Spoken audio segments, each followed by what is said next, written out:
గురించి మాట్లాడుకోవడం కోసం అందరం వచ్చినాము. మరి ఇక్కడ గత 10-15 రోజుల నుంచి కూడా నేను అధికారులతోటి మాట్లాడుతున్నా, ఎస్సీ గారితో, సిఈ గారితో కంటిన్యూగా మాట్లాడుతూనే ఉన్నా, ఎప్పటికప్పుడు తెలుసుకుంటున్నా. మరి ఇవన్నీ చేసి అట్లనే మినిస్టర్ గారితో కూడా మాట్లాడడం జరిగింది. మరి ఇవన్నీ చేసినాక మనం చూసినట్టయితే మన ఎక్స్ మినిస్టర్ గారు వచ్చి సొమ్మొక్కలది సోకొక్కలది అన్న విధంగా 2 రోజుల్లో నీళ్ళు వస్తున్నాయి అన్నది తెలుసుకొని వచ్చి ఇంకా ఒక ఫోన్ పట్టుకొని మాట్లాడి ఇంకా అంత చేసేసినట్టు చూపించిండ్రు. కానీ ప్రజలు కూడా గమనిస్తున్నారు. నేను అధికారులతోటి మాట్లాడుతున్నా, ఎప్పటికప్పుడు తెలుసుకుంటున్నాము. రేపటికల్లా నీళ్ళు వస్తాయి మనకి. ఇదే కాదు, మరి అంత ప్రేమ ఉంటే మన ఎక్స్ మినిస్టర్ గారికి మరి గతంలో చేయాల్సినవన్నీ చేసేది ఉండే. ఒకటి గేట్ వేయించేది ఉండే వాళ్ళు, అది నిర్లక్ష్యం చేసిండ్రు. అది నిర్లక్ష్యం చేసి ఇప్పుడు ఆ 4L దగ్గర ప్రాబ్లం అదే వస్తుంది. మరి ఇవన్నీ కూడా నిర్లక్ష్యం చేసి ఇప్పుడేదో వచ్చి గతంలో లేని ప్రేమ అంతా కూడా ఇప్పుడే చూపిస్తున్నారు. మరి రైతన్నల మీద మంచిదే, ఈ రకంగానైనా బయటకు వచ్చిండ్రు కదా, మంచిదే. మరి అట్లనే మీరు చూసినట్టయితే చెన్నూరు రిజర్వాయర్, పాలకుర్తి రిజర్వాయర్ మంజూరు చేసింది కాంగ్రెస్ ప్రభుత్వం గతంలో. ఆ మంజూరు చేసింది కూడా గత 10 సంవత్సరాలలో కూడా దాన్ని పూర్తి చేయని పరిస్థితి.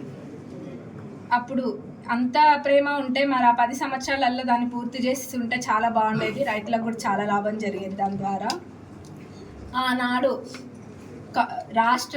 రాష్ట్రాన్ని సస్యశ్యామలం చేయాలన్న ఉద్దేశంతో దేవాదుల ప్రాజెక్టుని ప్రారంభించింది కాంగ్రెస్ ప్రభుత్వం. మరి దాని ద్వారా ఈ నియోజకవర్గంలోని రైతులకు కూడా అందరికీ సాగునీరు అందింది.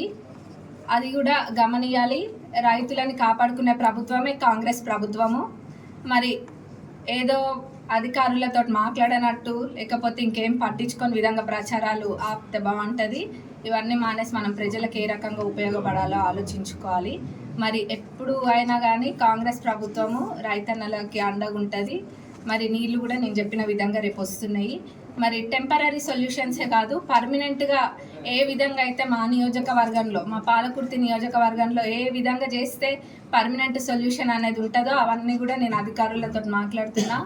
మీరు చూసినట్టయితే త్వరలోనే ఏదో ఒకటి వచ్చే ఎండాకాలం కల్లా కూడా అసలు ఇవేమి ఉండవు. పర్మనెంట్ సొల్యూషన్ అనేది తప్పకుండా నేను అది రెస్పాన్సిబిలిటీ నాది, నేను అది తప్పకుండా చేసి తీరుతా అని కూడా మా పాలకుర్తి ప్రజలందరికీ చెప్తున్నా. మరి దేవరుప్పల వాళ్ళందరూ కూడా వాళ్ళకి అండగా ఉంటామని కూడా నేను దీని ద్వారా చెప్తున్నా. ఏమైనా నీళ్ళు సమస్యలు అవన్నీ రేపు ఖచ్చితంగా నీళ్ళు వస్తాయి.